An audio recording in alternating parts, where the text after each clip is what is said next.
Tusalie na usajili huo wa wapiga kura, lakini sasa tusanzuke kutoka Nakuru hadi Turkana ambapo Tume Huru ya Uchaguzi na Mipaka nchini imeanza rasmi shughuli za usajili wa wapiga kura katika kaunti ya Turkana ambapo inalenga kuwasajili wapiga kura 27,000 kwa kipindi cha mwezi mmoja. Msimamizi wa uchaguzi katika kaunti hiyo Amos Obonyo anasema usalama umeimarishwa maeneo yaliyoshuhudia utovu wa usalama. Kwa sasa tunaungana naye mwandishi wetu wa habari Kitio Mika kutoka Lodwar mjini. Nama, asante sana mwenzangu Andrin Kilemi. Bila shaka tunakujia moja kwa moja kutoka kaunti hii ya Turkana, hususan hapa mjini Lodwar. Na jinsi unavyoona nyuma yangu ni shughuli ya usajili wa wapiga kura katika kaunti hii ya Turkana, na tutakuwa tunazungumza naye msimamizi wa uchaguzi katika kaunti ya Turkana akaweze kudadavua, kutueleza mengi. Shughuli hii ambayo imeanza siku hii ya leo, wanalenga kusajili wapiga kura wangapi na vile vile maeneo yepi. Moja kwa moja tuweze kuzungumza naye. Pengine ukianza kwa majina, tueleze majina yako na shughuli hii ya leo. Naitwa Bwana Amos Obonyo ambaye ni manager wa uchaguzi katika Turkana County.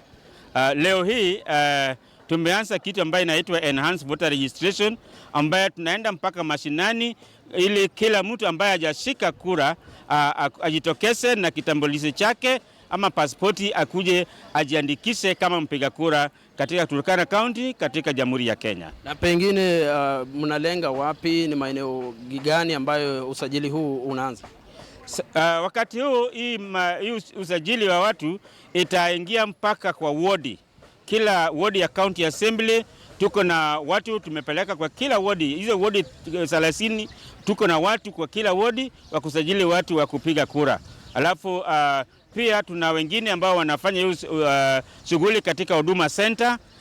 Tena pia katika kila constituency tuna wale wanahudumia pengine ni wanafunzi ama watu ambaye pengine wako hapo karibu na constituency.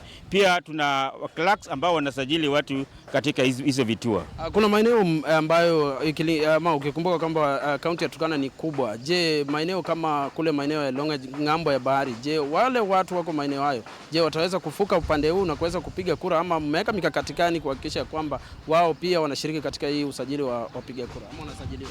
Kwa wakati huu our main purpose ni kuenda mahali watu wapo. Hata kama wako mbali na magani, wakiwa Lorang, wakiwa Todonyang, wakiwa Kapedo, wakiwa Kibis, makarani wetu wataingia mpaka huko.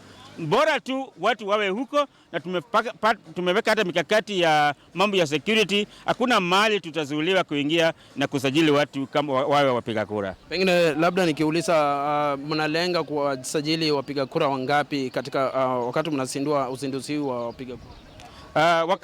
Wakati huu katika kaunti ya Turkana, katika hii mwezi moja ambayo inaanza leo tarehe 30 mpaka Machi mpaka tarehe 28 April, tuna lengo ya kuwasajili watu 27,202. Labda mwisho kabisa tuweze kusema masuala ya mitandao na network katika kaunti hii ya Turkana imekuwa tatizo. Je, mmejipanga namna gani?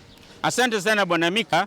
Katika hali ya network ya mitandao tumejipanga kabisa, kwa maana kila mashini ya watu tumeweka hapo kitu inaitwa memory card ambaye atakuwa kama backup ya records ya mwenye anasajiliwa, ili tukifika mahali kuna network kama maofisi zetu tutaweka hizo vitu na tutaingia kwa system live after that.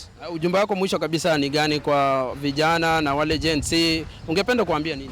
Tunaita vijana wote ambao hawajashika kadi, Gen Z ambao hawajashika kadi ya kura wajitokezee, kwa maana kura yako ndio sauti yako na kura yako ndio fisha yako. Wajitokeze wote, wale ambao hawajasajiliwa kama wapiga kura, tokeni tuchukue kura ili tuwe na sauti katika Jamhuri ya Kenya. Na asante sana. Bila shaka Andrin ni msimamizi wa uchaguzi katika kaunti hii ya Turkana, ameweza kudadavua mengi, kutueleza mengi kuhusiana na usajili wa wapiga kura katika kaunti hii ya Turkana ambaye uzinduzi wake umeanza siku hii ya leo. Kutoka kaunti ya Turkana nikiripotia TV47 na kurejesha kwako katika studio zetu za TV47. Kwako Andrin Kilemi. Na haya yakijiri Turkana, vijana wanaendelea